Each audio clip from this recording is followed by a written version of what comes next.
নমস্কার বন্ধু, আমার চ্যানেলে সকলকে জানাচ্ছি স্বাগতম। আজকে ব্লগটা আরম্ভ করছি আমি এখান থেকে। বাজে এখন সকালে 9:20। তো সকালে সমস্ত কাজকর্ম শেষ করে চান করে সোনুকে আঁকার ক্লাসে দিয়ে ওদিকটা হয়ে বাজারে গেছিলাম। তো এই যে মা ভাতটা বসিয়ে দিয়ে গেছিলাম, মা ভাতটা নামিয়ে দিয়েছে। কালকে যে হিঞ্চেটা এনেছিলাম, হিঞ্চেটা এখানে বড়া করে রেখেছে। আর আসার সময় নিয়ে এসেছিলাম একটুখানি দোকান থেকে আলুর দম। মা আলুর দম মেরে হিঞ্চে দিয়ে খেলো, আর আমি খেলাম ছিল পান্তা ভাত খেলাম। তার সাথে এই যে কালকে মাছের ঝালটাও ছিল, ওই সর্ষে বাটা দিয়ে করেছিলাম, ওইটা দিয়েই পান্তা ভাত খেয়েছি দুটো। আর এই যে বাজার থেকে নিয়ে এসেছি ঘিমে শাক। তো ঘিমে শাকটা আজকে রান্না হবে না, মা বললো যেহেতু আজকে ইচ্ছে করা হয়েছে রেখে দে, কালকে রান্না করব। একটা বেগুন নিয়ে এসেছি ঘিমে শাকটার জন্য, তো কালকে হবে।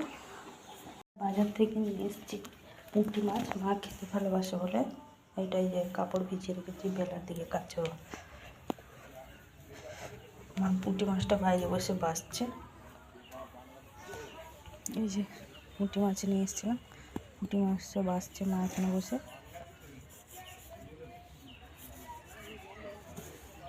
এই যে 10:40 মতন বাজে। শুনু এই যে মুড়ি আলুর দম খাচ্ছে, আমার উপরে রেগে গেছে। সব ঝোল ছিল ওকে দিয়ে দিয়েছি, ওই জন্য খেনে আবার একটুখানি কোথায় রাখবো। তো এই যে মা আমি এখানে দুজনে দাঁড়িয়ে আছি, রান্না বান্না হয়নি। এই যে দেখছি কালী পুজো কুচিতে সব জল নিয়ে আসছে, ওই দিকে একটা ভার আসছে দেখুন, অনেকটাই বড়। এই যে দেখুন,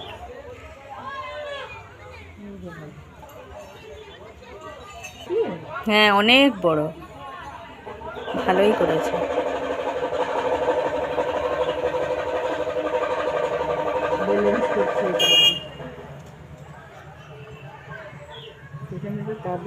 এই যে 12:30 মতন বাজে। তো 12টার মধ্যেই রান্নাবান্না সমস্ত কিছু কমপ্লিট হয়ে গেছে, কাচা কুচি মাজা মুজি সব। এদিকে এটা মুছে নিলাম। আজকে কলতলায় সব কিছু করেছি, বাসনও মেজেছি, কাপড়ও কেচেছি, কেচে ভালোভাবে পরিষ্কার করে মুছে নিয়েছি। এদিকে বাসনগুলো সব মেজে নিলাম। তো আজকে কি কি রান্না হয়েছে দেখুন। এই যে পুঁটি মাছটা টক চচ্চড়ি করেছে, এই যে হিঞ্চের বড়া, মসুর ডাল আলুর তরকারি, এই যে চিকেনটা একদম পুরো কষা কষাই হয়েছে। আজকে অনেকটাই দেরি হয়ে গেছে রান্না বান্না করতে, একদিন এইভাবেই হয়ে যায়। তো সোনুকে আঁকার ক্লাস থেকে নিয়ে এসে ওকে আলুর দম রেখেছিলাম ওর জন্য। তো মুড়ি আলুর দম সে খেয়েছে, এখন আর বলছে মা আমি এখন ভাত খাবো না, আমাকে খিদে পায়নি, যখন খিদে পাবে তখনই খাবে। তো সব কিছু কাজকর্ম শেষ হয়েছে, একেবারে সব কিছু গুছিয়ে নিয়েছি। তখন বলছিলাম না এক বালতি কাপড় ছিল, তাকে ওই কলতলায় বসে বসে কাচলাম। এই জাস্ট সব ছাদে শুকনো দিয়ে এলাম, আর থাক এখন জটাই হবে শুকনো। শুনুন বিকালে আজকে 5টা থেকেই পড়া, সামনের সপ্তাহে শুক্রবার একটা ছুটি থাকছে বলে সেই জন্য আজকে পড়িয়ে দিচ্ছে। আজকে নাচের ক্লাস নেই, আজকে নাচের ক্লাসটা ছুটি আছে। চলুন এবার একটুখানি বসবো বলছি, দেখবেন আরেকটা কিছু কাজ এসে ঠিক জুটে যাবে। এই যে বেজে গেছে দুপুরে 3টে, খাওয়া দাওয়া কমপ্লিট, বাসন মেজে মুজে রেখে দিয়ে এসেছি ঘরে। আর চিকেন রান্না হয়েছিল, কেউ খায়নি, মা খায়নি, আমি খাইনি, শুনু তো খায়নি। শুনু শুধু দুগালোকে ভাগ চটকে খাইয়ে দিলাম। শুনুর পেটে লাগছিল বলে কিছু খেতে পারেনি, বসে আছে এখানে। এই যে পেটে লাগছিল বলে ওষুধ খেয়ে একটুখানি গরম জল খেয়ে বসে আছে। এখন আর লাগছে, দুগাল মতন ভাত খেয়েছে আলু সেদ্ধ দিয়ে, মানে যে তরকারির আলুটাও খায়নি, শুধু নুন দিয়ে ভাত চটকে দিয়েছিলাম একটুখানি জল দিয়ে, আর হিঞ্চে বড়া দিয়ে খেলো। 2-4 গাল মতন খেয়েছে, বেশি খায়নি।